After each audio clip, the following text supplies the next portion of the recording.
मेरे प्यारे बच्चों, हिंदी प्रतियोगिता चैनल में आज आपका पुनः स्वागत है। इस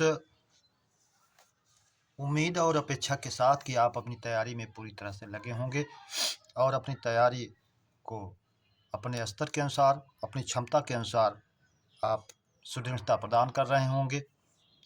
हम लोगों ने पिछली श्रृंखलाओं का विधिवत अध्ययन किया। आज आगे बढ़ते हुए हम लोग अपने अगली श्रृंखला की शुरुआत आज के पहले प्रश्न से करते हैं। इस श्रृंखला का हमारा पहला प्रश्न है, जब संज्ञा या अव्ययों की आवृत्ति होती है तो समास होता है। अव्ययी भाव, तत्पुरुष, कर्मधारय, द्वंद्व।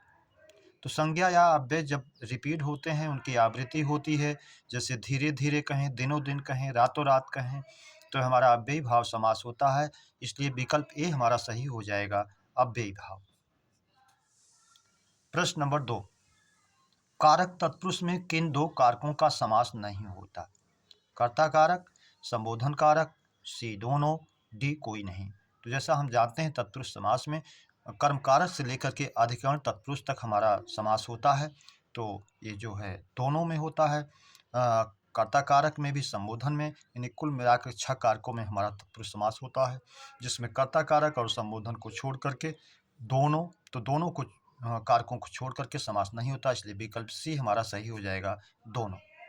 प्रश्न नंबर 3, क्रिया का रूप जो बीते समय में हो रही थी में काल, ए अपूर्ण भूत, बी पूर्ण वर्तमान काल, सी सामान्य भूत, डी संदिग्ध भूत। कह रहा है क्रिया का वह रूप जो बीते समय में जारी थी, हो रही थी, तो वो अपूर्ण भूत का सूचक है।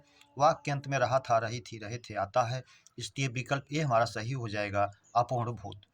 प्रश्न नंबर 4, अंतक पर्याय है, ए यमराज का, बी शिव का, सी विष्णु का, डी देवेंद्र का। तो अंतक जो है ये यमराज का मुख्य पर्यायवाची है। वैसे भगवान शिव को भी संहार का देवता माना जाता है। अगर यमराज ना रहे तो उस स्थिति में आप भगवान शिव को लगाएंगे। विष्णु और देवेंद्र से कोई संबंध नहीं है। अब यहाँ दोनों के रहने पर हम विकल्प ए को ही वरीयता देंगे, यमराज को अंतक के रूप में। प्रश्न नंबर 5, त्रय मिश्र बंधु के नाम से जाने जाते हैं, ए गणेश बिहारी, बी श्याम बिहारी, सी सुखदेव बिहारी, डी तीनों। तो त्रय मिश्र बंधु के नाम से तीनों भाई जाने जाते हैं। यहाँ तक कि इनकी रचनाएं भी इतनी मिली होती हैं कि उनका पार्थक्य करना भी मुश्किल हो जाता है। इसलिए विकल्प डी हमारा सही हो जाएगा, तीनों। प्रश्न नंबर 6, किस अलंकार में शब्दों की आवृत्ति होती है? ए यमक, बी श्लेष, सी उपमा, डी उत्प्रेक्षा। तो यमक अलंकार में शब्दों की आवृत्ति होती है, जैसे आप कनक कनक बोलते हैं। इसलिए विकल्प ए हमारा सही हो जाएगा, यमक। जगती जगती की भूख प्यास, काली घटा का घमंड घटा, इस तरह से शब्दों की आवृत्ति होती है। प्रश्न नंबर 7, घी में कुछ पड़ा है में सर्वनाम है, निश्चयवाचक, अनिश्चयवाचक, सी प्रश्नवाचक, डी सार्वनामिक। तो घी में कुछ पड़ा है निश्चित नहीं है, कोई और कुछ, ये अनिश्चयवाचक सर्वनाम के हमारे सूचक भी हैं, दोनों अनिश्चयवाचक में जाते भी हैं। इसलिए अनिश्चयवाचक सर्वनाम में जाएगा ये, विकल्प बी। प्रश्न नंबर 8, यथामत में समास है, अव्ययी भाव, तत्पुरुष, कर्मधारय, बहुव्रीहि। यथामति मत के अनुसार, यथासाध्य साधन के अनुसार, जैसे सद सके। तो इस तरह से यथा जहाँ आएगा ये उपसर्ग के रूप में अव्ययी भाव में जाएगा और उसको भी अव्यय बना देगा संपूर्ण पद को। इसलिए विकल्प ए में जाएगा, अव्ययी भाव। प्रश्न नंबर 9, राम पुस्तक पढ़ता है का संदिग्ध वर्तमान है। राम पुस्तक पढ़ लिया होगा, राम पुस्तक पढ़ता होगा, राम पुस्तक पढ़ रहा है, राम पुस्तक पढ़ लिया है। तो राम पुस्तक कह रहा है कि संदिग्ध वर्तमान में, संदिग्ध वर्तमान में कार्य होता तो है लेकिन संदेह में रहता है, इसलिए संदिग्ध रहता है। तो राम पुस्तक पढ़ता होगा, वाचक के रूप में भी जानते हैं, ता होगा, ती होगी, ते होंगे। इसलिए विकल्प भी हमारा सही हो जाएगा, राम पुस्तक पढ़ता होगा। प्रश्न नंबर 10, चढ़ाई में प्रत्यय है, ए आई, B E, C I, D A.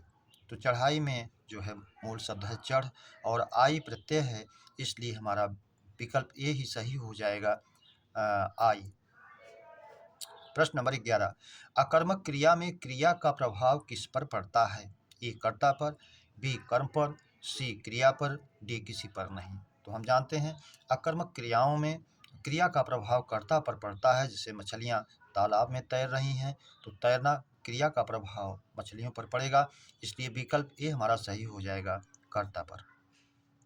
प्रश्न नंबर 12, प्राण का बहुवचन है? ए प्राण, बी प्राणे, सी प्राणों, डी कोई नहीं। तो हम जानते हैं आंसू, प्राण, लोक, दर्शन, केस, बाल, दाम, हस्ताक्षर, समाचार पत्र, ये सब प्रायः बहुवचन ही होते हैं, इसलिए विकल्प ए प्राण का प्राण ही होगा बहुवचन, विकल्प ए। प्रश्न नंबर 13, निम्न में घटना पद का विशेषण होगा? ए तड़तड़ाती, बी कड़कड़ाती, सी चिलचिलाती, डी फड़फड़ाती। तो हम जानते हैं कि इसके विशेषण के रूप में हम चिलचिलाती धूप का प्रयोग करते हैं, इसलिए विकल्प सी हमारा सही हो जाएगा, सी। प्रश्न नंबर 14, दुरूह का संधि विच्छेद है? दुह प्लस ऊह, दुर प्लस ऊह, दुर प्लस ह, दुर प्लस ह। तो मूल संधि विच्छेद हमारा जो विसर्ग का रूप है दुह प्लस ऊह, ये विसर्ग रा का रूप लेता है शुद्ध व्यंजन के रूप में, फिर बड़ा ऊ आकर के मिल जाता है, दुरूह बन जाता है। इस तरह से विकल्प ए हमारा सही हो जाएगा, दुह प्लस ऊ। प्रश्न नंबर 15, शुद्ध वाक्य का चयन करें। महापुरुष पूज्यास्पद होते हैं, अशुद्ध है। अगर ये महापुरुष पूजास्पद होता तो शुद्ध होता। लब्ध प्रतिष्ठित व्यक्तियों की संख्या कम है। लब्ध प्रतिष्ठित स्वयं में भी वर्तनी की दृष्टि से अशुद्ध है। लब्ध प्रतिष्ठ होता है इसका शुद्ध रूप, तो अगर लब्ध प्रतिष्ठ व्यक्तियों की संख्या कम होता तो यह भी शुद्ध होता। प्रश्न नंबर सी, बाघ और बकरी एक घाट पर पानी पीते हैं। जब दो लिंग के शब्द और तथा इससे जुड़े होते हैं तो उनका और एक उसमें पुल्लिंग होता है, तो क्रिया पुल्लिंग की ही होती है। बाघ और बकरी एक घाट पर पानी पीते हैं बहुवचन में होगा क्रिया, तो अगर पीते होता तो ये सही हो जाता। प्रश्न नंबर विकल्प नंबर डी, एक लड़का, दो बूढ़े और अनेक लड़कियां आती हैं। तो जब विभिन्न लिंगों के और दो से अधिक कर्ता होते हैं तो क्रिया हमेशा अंतिम कर्ता के अनुसार और बहुवचन में होती है, तो ये वाक्य हमारा सही है, इसलिए विकल्प डी हमारा सही हो जाएगा। प्रश्न नंबर 16, माँ ने बच्चे को खिलौने दिए, रेखांकित में कारक है। बच्चे को कर्म कारक, संप्रदान कारक, करण कारक, अपादान कारक। तो यहाँ को का भाव जो है संप्रदान के भाव में आया है, इसलिए जो है संप्रदान होगा देने का भाव किसके लिए, बच्चे के लिए, इसलिए विकल्प भी हमारा सही हो जाएगा, संप्रदान।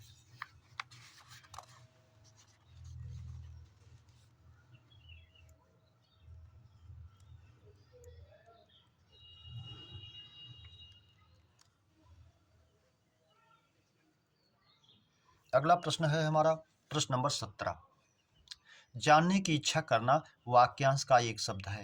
ए गीप्सा, बी जिज्ञासा, सी दोनों, डी कोई नहीं। तो जैसा कि हम जानते हैं जानने की इच्छा के लिए दो वाक्यांश का दो शब्द बनता है, गीप्सा भी होता है, जिज्ञासा भी होता है, इसलिए विकल्प सी हमारा सही हो जाएगा, दोनों। प्रश्न नंबर 18, थोड़ी चाय हमारे लिए भी लाना में विशेषण है। अनिश्चय परिमाणवाचक, निश्चयवाचक, गुणवाचक, कोई नहीं। तो थोड़ी माप तौल की बात हो रही, परिमाण की बात हो रही है, इसलिए थोड़ी चाहे थोड़ी शब्द जो है ये परिमाण का सूचक है और अनिश्चित है, इसलिए विकल्प ए हमारा सही हो जाएगा, अनिश्चयवाचक, अनिश्चय परिमाणवाचक विशेषण। प्रश्न नंबर 19, ला और सा का उच्चारण स्थान है। ए दंत, बी मूर्धा, सी कंठ, डी नासिका। तो लितु लसा नाम दंता है, ला और सा का दंत होता है, इसलिए विकल्प ये सही हो जाएगा, दंत। बी पाटलिपुत्र में संज्ञा है। ए व्यक्तिवाचक, बी जातिवाचक, सी भाववाचक, डी समूहवाचक। तो पाटलिपुत्र एक विशेष नगर का नाम है, इसलिए व्यक्तिवाचक में जाएगा ए। प्रश्न नंबर 21, पाप पुण्य हर्ष विषाद से मुक्त शुद्ध स्वभाव वाला के लिए एक शब्द है, निरीह, जो सांसारिक मोह माया से रहित हो, निरीह। तितिक्षा, जो है सर्दी गर्मी वर्षा को सहन करने की क्षमता कर रखना, तितिक्षा है, ये भी नहीं है। केवलात्मा, जो पाप पुण्य हर्ष विषाद से मुक्त शुद्ध स्वभाव वाला हो, वो केवल आत्मा है, इसलिए विकल्प सी सही हो जाएगा। परमहंस जो सुख दुख से परे हो उसको परमहंस कहते हैं, ये भी नहीं होगा। प्रश्न नंबर 22, शैलोन्नत में समास है, कर्मधारय, तत्पुरुष, द्वंद्व, दिगु। शैल प्लस उन्नत, जिसमें आप जानते हैं गुण स्वर संधि भी हो जाती है, और यह उपमानोत्तर कर्मधारय का उदाहरण है। शैल उन्नत, शैलोन्नत, पर्वत के समान ऊंचा, तो इसमें जो है कर्मधारय उपमानोत्तर कर्मधारय यानी कर्मधारय में जाएगा, विकल्प ए हमारा सही हो जाएगा, कर्मधारय। प्रश्न नंबर 23, गवेषणा में संधि विच्छेद है, गो प्लस एषणा, गौ प्लस एषणा, गवे प्लस षणा, कोई नहीं। तो गो प्लस एषणा ये अयादि स्वर संधि का सूत्र है, एचो अयव आयावह, ओ का औ हो गया, फिर ए की मात्रा उसमें जुड़ गई, बन गया गवेषणा, इसलिए विकल्प ए ही हमारा सही हो जाएगा, गो प्लस एषणा। प्रश्न नंबर 24, कुशासन, कुशासन, कुशासन समश्रुति का अर्थ है, समश्रुति भिन्नार्थक शब्द का अर्थ है, भिन्नार्थक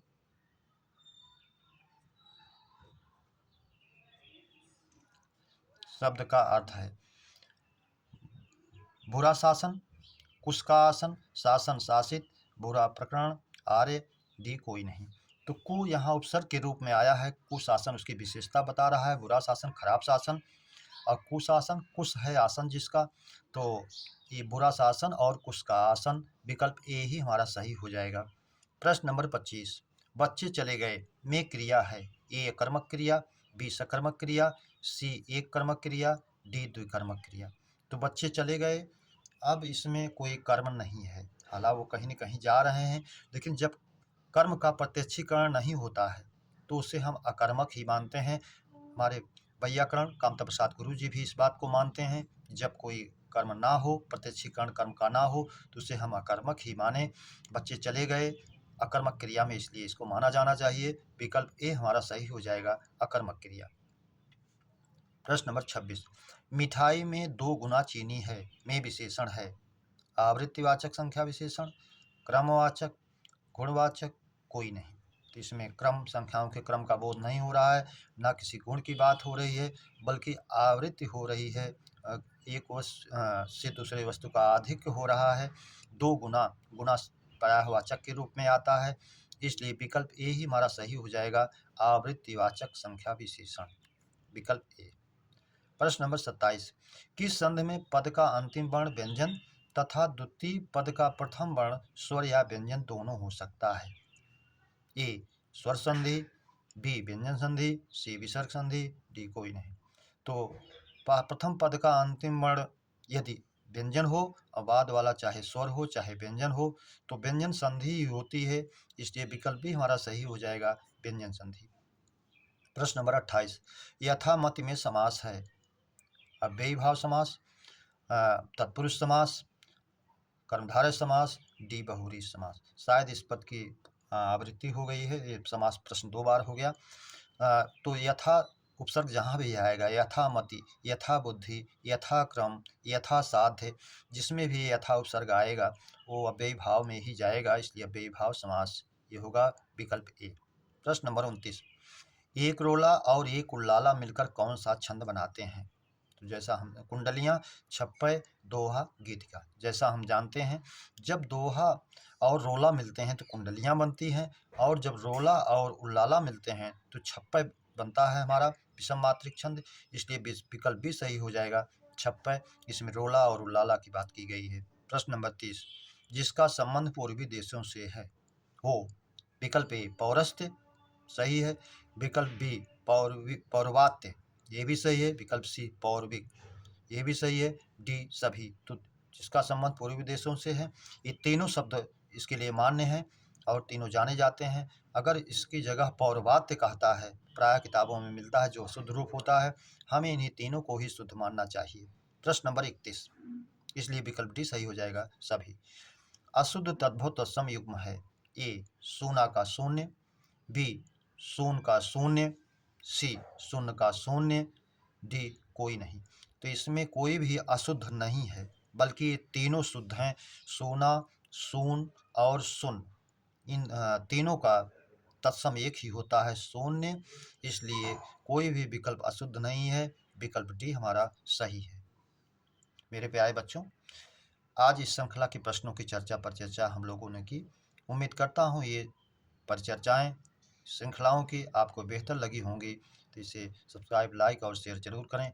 इसी उम्मीद और अपेक्षा के साथ अगली श्रृंखला के मिलने तक आप सभी को हृदय से धन्यवाद। जय हिंद।